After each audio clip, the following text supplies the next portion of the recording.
Going into the final 2 days of competition, the host province was in a good position to win its 10th consecutive Western Canada Games Cup. BC has won the cup, which goes to the medals and points leader in every game since they started in 1975. With 2 days left, BC led the total medal count with 181. Saskatchewan was next with 165, and BC led the gold rush with 82. Saskatchewan was next with 44 gold medals. The pool is a venue in which BC has dominated, winning another 23 medals in swimming. One of the standouts for Team BC has been Kira Smith. The 17-year-old from Kelowna went 4-4 at the halfway mark of the 8 events in which she's competing. In the 200-meter breaststroke, Kira set a new personal best and broke both the provincial and Canadian age group records with a time of 2 minutes 22.88 seconds, winning gold by more than 12 seconds over the silver medals. It's the games, and it's the biggest games I've been to. So I knew going into the race that it would be a fast one for me. We've had a great team, and we're all so close, and we've all gotten along really well. We had a good staging camp, and our coaches have all been really supportive, and they worked us well that past week in Victoria. In the heats for the 200 individual medley, Kira Smith ran neck and neck with Alberta's Paige Kremer for the first 100 meters. But then the BC swimmer kicked it into overdrive and pulled away to win the heat, setting herself up for another potential gold medal finish. Paige Kremer, meanwhile, was coming off a national age group record of her own, which she won in the 50-meter freestyle with a time of 25.52 seconds. I was shooting for it in short course season, and then when that ended, I knew I had one more meet at the end of the year. I had a relay before it, and I did pretty good, so I was pretty confident going into it. There are 3 groups of swimmers competing in the Games: able-bodied, Special Olympics, and para-swim. Para-swimming is for athletes with a range and degree of disabilities. Para-swimming includes an intellectual disability class, visual impairment, and functional impairment.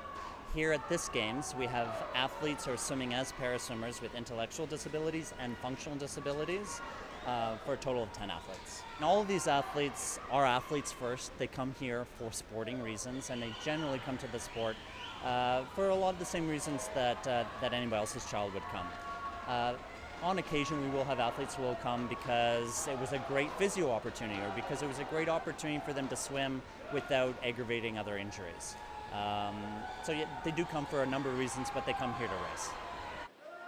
There are currently about 200 para-swim athletes registered and competing in Canada, and while those numbers may seem small, Canada has made its mark in 2000 in Sydney, winning the Swimming Paralympics. At field hockey, this was the final game of the round robin for BC. The opponent was Alberta. Both teams were 2-0, both having defeated Saskatchewan and Manitoba. BC took a 1-0 lead at the half. They scored again early in the second half and then sealed it in this goal by Marissa Davidson for a 3-0 win over Alberta. With the top 2 teams in the round robin advancing, it was a preview of the gold medal game. We were kind of expecting to do fairly well. The scores were a little higher than maybe we hadn't expected initially, but yeah, we expected to do well. Well, Alberta definitely challenged us, and as you can see by the score lines, and I think it's really good to be able to see some of our weaknesses, and so that we can go back and work on those. And it gave our defense and our goalies a bit more work today. So yeah, I think it just gives us some more things to work on for tomorrow, and as athletes in general, just to improve on. Well, we just noticed that it was quite congested in the center and that they like to hit a lot, so we're just going to be aware and have our sticks down and stuff like that.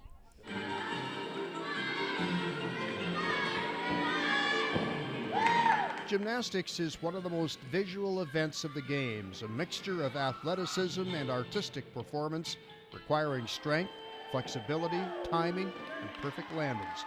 The girls today are competing in the team and all-round event competition. So we're going to declare a team champion today and an all-round champion. They will also qualify the top 8 on each event to go into event finals tomorrow.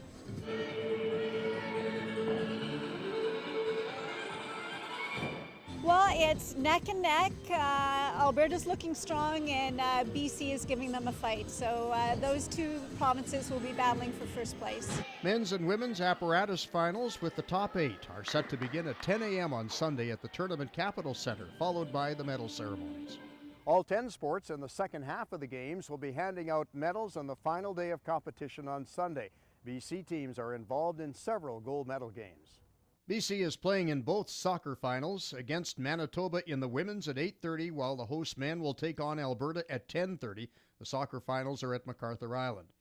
Field hockey and rugby will both get underway at 10, with BC against Alberta in the field hockey championship game at Hillside. And at the Kamloops Rugby Club field, it will be BC against Saskatchewan for gold. The closing ceremonies are at 3 p.m. at the Interior Savings Centre. And I'll be back during Weekend Review on Sunday with all of the final results from the 2011 Western Canada Summer Games.